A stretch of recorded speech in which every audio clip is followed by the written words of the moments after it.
Welcome to vTalkInsight, Risk Sentiment Daily for January 22nd, 2026. Markets are trying to decide whether the latest rebound in equities marks a genuine return of risk appetite or just a pause in a broader de-risking phase. Over the next few minutes, we will unpack how strong growth and earnings are colliding with geopolitics, bond volatility, and rich technology valuations to shape today's fragile balance in risk sentiment. Risk sentiment has swung back toward a cautiously risk-on stance after a sharp equity rebound.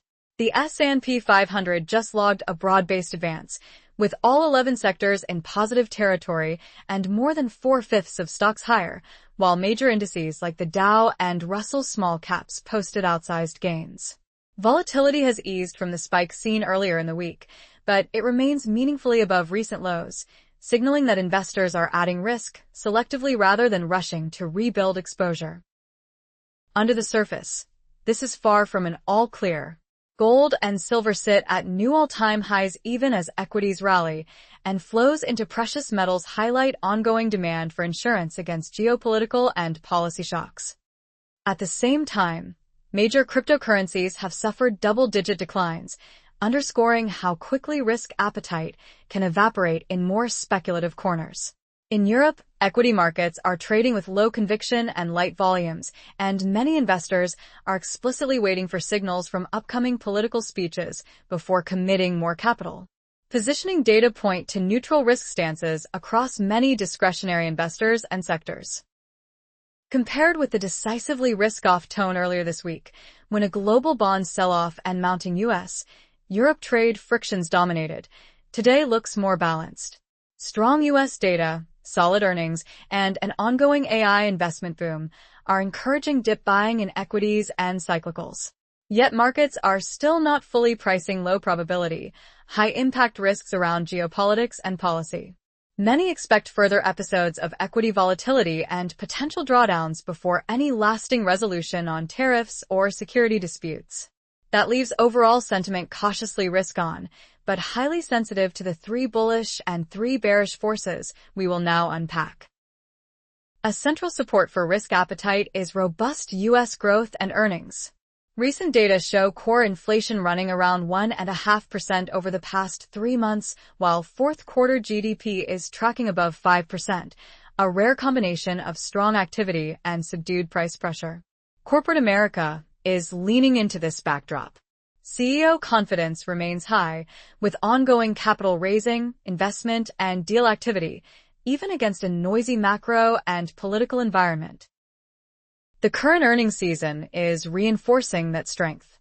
Nearly 80% of companies reporting so far are beating expectations by close to 6%, and consensus now sees the potential for low double-digit earnings growth if this trend persists. More broadly, U.S. corporate earnings are expected to rise around 8% this year, with a possibility of mid-teens growth next year, well above long-term averages. That earnings power helps explain why the U.S. stock market has delivered dozens of fresh all-time highs and roughly $9 trillion in added market value over the past year. For portfolios, this combination of solid growth and strong earnings gives investors more tolerance for episodic volatility, especially when balanced against still contained inflation. It also underpins continued strength in M&A, with expectations for record deal activity in 2026 as financing markets and equity valuations stay supportive. The tension is that valuations are already elevated, and some investors question whether indices can rally another 10% without broader participation beyond the current leaders. If growth or margins disappoint from here, that rich starting point could turn today's support into tomorrow's vulnerability. This is where the AI-driven capex and productivity cycle becomes crucial. The AI-driven capex and productivity cycle is increasingly central to the bullish narrative. Estimates suggest that investments linked to AI, from data centers to infrastructure and energy, have accounted for nearly 40% of U.S. GDP growth over the past year. Enterprise adoption is accelerating.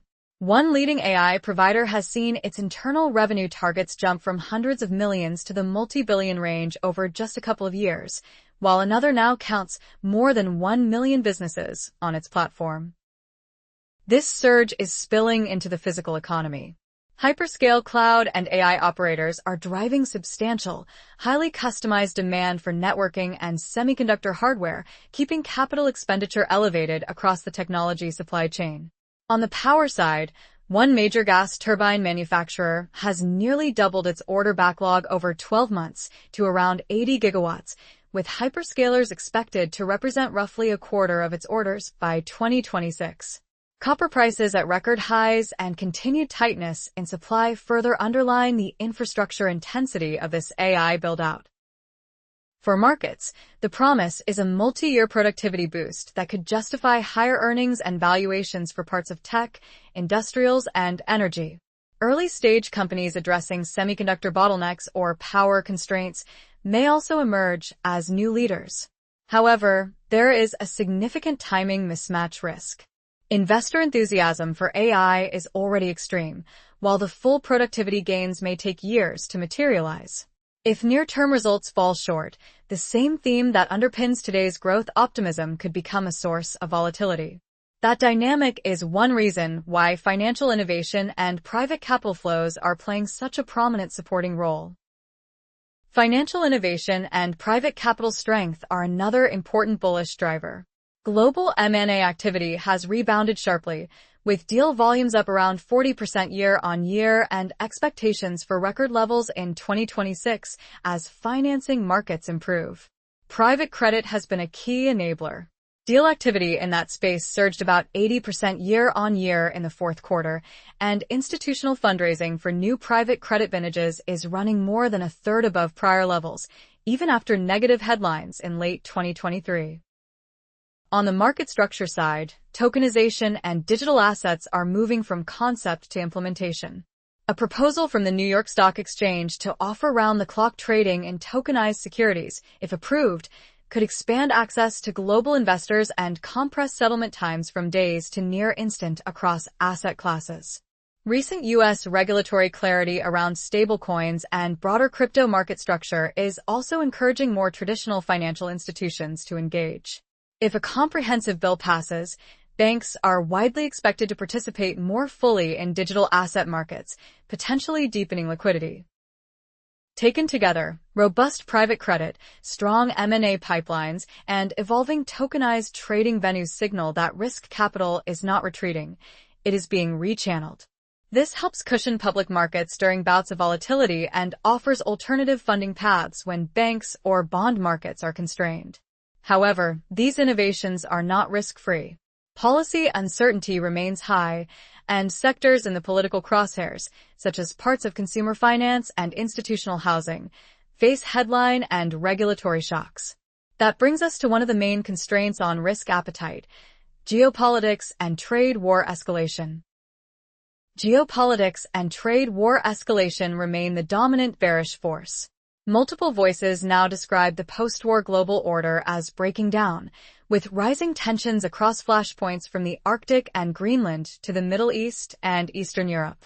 In this environment, investors see little incentive for compromise in the near term.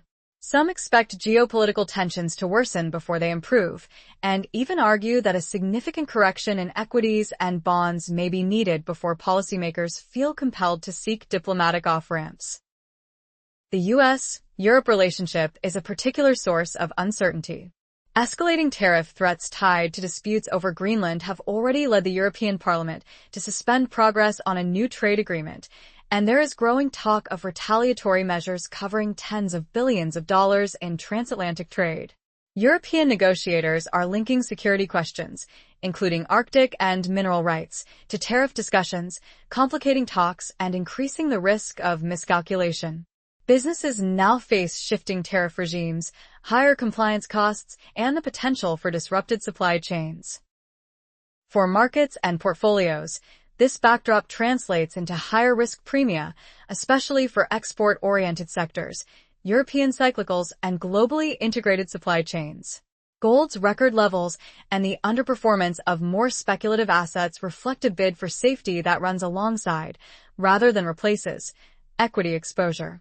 There are pockets of potential relief, such as progress toward a Ukraine peace framework and a ceasefire-driven easing of risk in Israel, but these are set against a wider landscape of fragmentation. Many investors worry that markets are still not adequately pricing these tail risks, leaving sentiment vulnerable to negative geopolitical headlines. Against that, bond markets are sending their own warning through higher-for-longer yields and de-dollarization. Higher-for-longer yields and de-dollarization are another key headwind. Recent weeks have seen sharp moves in global bond markets, including an extreme rise in long-dated Japanese government bond yields that spilled over into U.S. Treasuries and other developed markets. Volatility at the long end of the U.S. curve is being amplified by the retreat of foreign, price-insensitive buyers. As central banks and large reserve managers scale back or diversify their holdings, market pricing becomes more sensitive to shifts in sentiment among traditional investors. Several structural forces point to a gradual uptrend in yields.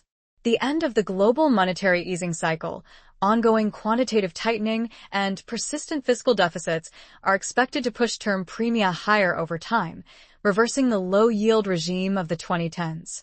At the same time, long-dated Japanese yields are converging toward European levels, improving relative value and encouraging some institutions to reallocate away from U.S. bonds into Japan and selected European and emerging markets. These shifts intersect with de-dollarization. Global reserves and trade flows are slowly diversifying away from the U.S. dollar, while some large foreign asset owners are voicing concern about U.S. indebtedness, currency weakness, and policy uncertainty. The result is more two-way risk in the dollar and greater focus on U.S. funding conditions. For portfolios, a higher yield, more volatile bond world raises the hurdle rate for equities, especially long-duration growth assets, and increases the value of diversification across geographies and maturities.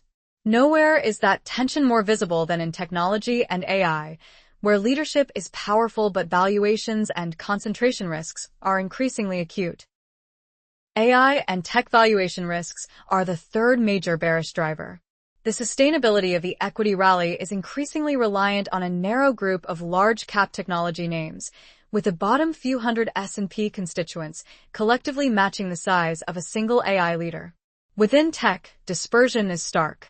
Semiconductor stocks have dramatically outperformed software over 1, 2, and 3-year periods, and hedge funds are running pronounced long semiconductor, short software trades, reinforcing the divergence. Signs of froth are emerging. Some observers describe AI sector valuations as bubble-like, with short-term overexuberance likely to be followed by long-term underappreciation of the technology's true economic impact. High-quality data center assets are changing hands at around 25 times earnings, reflecting intense demand but also very expensive pricing. A wave of AI-related initial public offerings is anticipated over the next 6 to 12 months as private companies seek to list into strong investor appetite, a pattern that has historically coincided with late-cycle dynamics in prior innovation booms. There is also a timing risk around productivity. It remains uncertain whether AI-driven efficiency gains will be large and fast enough to offset elevated government debt and fiscal pressures. If the benefits take longer to come through, current earnings expectations for some AI beneficiaries could prove too optimistic. On top of that, concerns are rising about circular funding structures and customer dependencies in parts of the AI ecosystem, which could transmit stress across both equity and credit markets. A counterpoint is that recent skepticism about AI-related debt and valuations may have overshot fundamentals, potentially creating selective opportunities. But overall, the sector's dominance means any correction here would have outsized consequences for broader indices. Putting it all together, today's risk sentiment is cautiously risk-on. Strong U.S. growth, resilient earnings, a powerful AI-driven capex cycle, and deep private capital pools are keeping risk assets supported even after the recent bond shock. Set against that, the breakdown of the old geopolitical order, higher for longer yields, de-dollarization pressures, and stretched AI and tech valuations are keeping volatility elevated and leaving markets vulnerable to negative surprises. Watching how policymakers handle trade frictions, how bond markets digest ongoing deficits, and how AI earnings stack up against expectations will be critical for the next phase of this cycle. This video is for information only and is not investment advice. Visit and subscribe to vTalkInsight.com for latest interactive market insights.